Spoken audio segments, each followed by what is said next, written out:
Every single year I look at the Thames and Hudson photography list and there isn't a book that I don't want to own.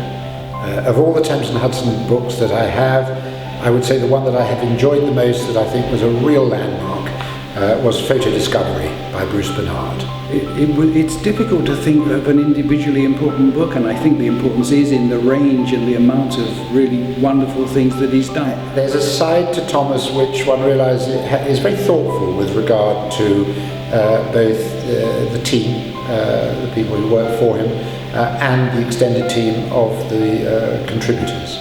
He really is, he's a very good listener and he's a very good raconteur, and he was such a hugely generous, kind person as well. The encounters I've had with Thomas, the projects we've worked on together, have built for me a sense of someone who has a wide and deep culture, who somehow carries old Europe and history in his DNA, someone who is human, compassionate, fair.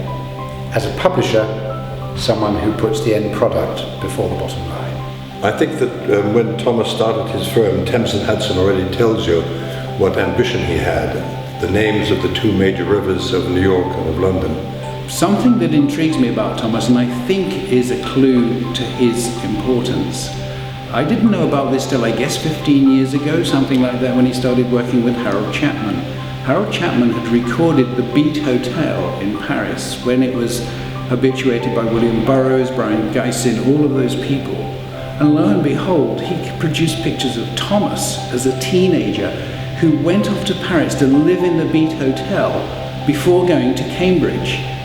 I, of course, was totally impressed by this, but I think it's a clue to Thomas. You know, he's not just about running a business. He has a foot in the art, and that, I think, is something to do with the imagination he brings to this whole process. Photographers are, I know it's a generalization, but I think it's true. Photographers are sort of bright and lively and demanding and contrary and see the world in a special way.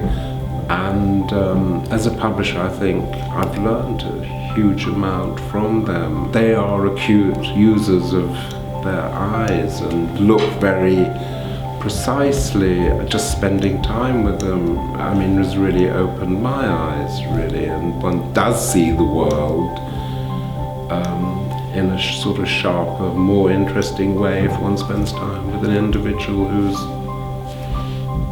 looking at the world very precisely and often in sort of quite original ways. I do think the best books and the best work,